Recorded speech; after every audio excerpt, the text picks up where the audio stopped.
कैसे हो कोडार्स आज के আমরা হোমোজিনিয়াস ডেটাবেস নিয়ে আলোচনা করব। এটা ম্যাকআউটে 2023 আসছিল, এটা ইম্পর্টেন্ট আছে।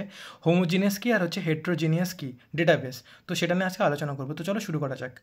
A homogeneous database is a system where all database use the same DBMS, same model, same structure. It's allow easy data sharing and management because everything is uniform.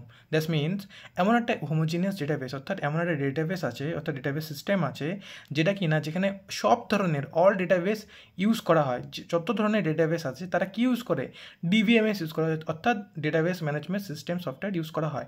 অর্থাৎ এরকমভাবে বলতে পারো যে সেম মডেল তাদের থাকবে, same structure থাকবে, same software থাকবে, তাই না?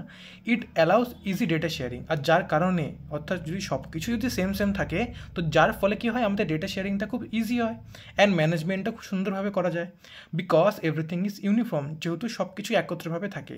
এবার ডায়াগ্রামটা দেখে নাও, আরও ক্লিয়ার হয়ে যাবে। দেখো এগুলো হচ্ছে সব ইউজার, ঠিক আছে? এটা হচ্ছে ডিস্ট্রিবিউটেড ডিবিএমএস, অর্থাৎ এটা হচ্ছে আমাদের ডেটাবেস মেন ম্যানেজমেন্ট সিস্টেমটা, তাই তো? এখানে এই সিস্টেম থেকে সব কিছু অ্যাক্সেস করা হয়। দেখো এগুলো হচ্ছে সব সফটওয়্যার, আর দেখলো এগুলো যতগুলো ডিবিএমএস যে সফটওয়্যারগুলো যা আছে সেগুলো দেখো সব সেম দিছি কিন্তু, অর্থাৎ যে ব্যাকগ্রাউন্ডে আমরা যে অর্থাৎ ব্যাকএন্ডে যেগুলো কাজ করা হয়, যে ম্যানেজমেন্ট অর্থাৎ যেই ডেটাবেসগুলো সেগুলো কী কী হতে পারে, মাইএসকিউএল হতে পারে, মাইএসকিউএল, এটাও মাইএসকিউএল ইউজ করছে, এটাও মাইএসকিউএল, অর্থাৎ সেম ডেটাবেস। যে তোরা ব্যাকএন্ডে যারা আছিস তারা সেম সফটওয়্যার ইউজ করছে, যার ফলে কি হয় ডেটা শেয়ারিং তাড়াতাড়ি হয়, ফাস্ট হয়, স্মুথ হয়, তাড়াতাড়ি হয়, আর ম্যানেজমেন্টও তাড়াতাড়ি হয়। তো এটাই এই জিনিসটাকে নামই হচ্ছে আমাদের হোমোজিনিয়াস ডেটাবেস। খুব সুন্দরভাবে বুঝতে পেরেছো। এবার চলে আসি হেটেরোজিনিয়াস ডেটাবেস, ঠিক তার উল্টাটা ভাই, একদম ইজি আছে, দেখে নে কনসেপ্টগুলো।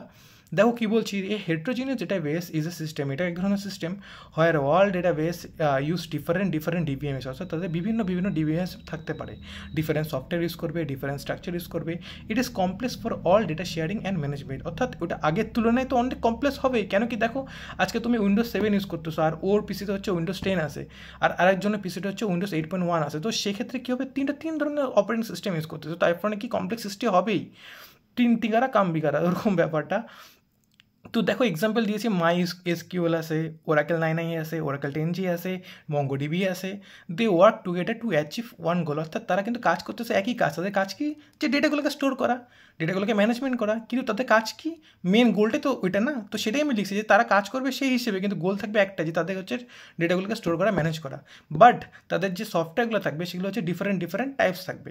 তো সেটার একটা আমরা ডায়াগ্রাম আঁকাচ্ছি, দেখে নাও কী লিখছি। দেখো যে এটা হচ্ছে ইউজার, এগুলো সব ইউজার, সেম ছবি, শুধুমাত্র তোমার হচ্ছে যে সফটওয়্যারগুলো আছে সেগুলো চেঞ্জ করে দিচ্ছি। যেরকম এটা ডেটাবেসটা দেখতে পারো, মাইএসকিউএল ইউজ করছে, এটা ওরাকেল 9i ইউজ করছে, এটা Oracle 10g, MongoDB, that's it.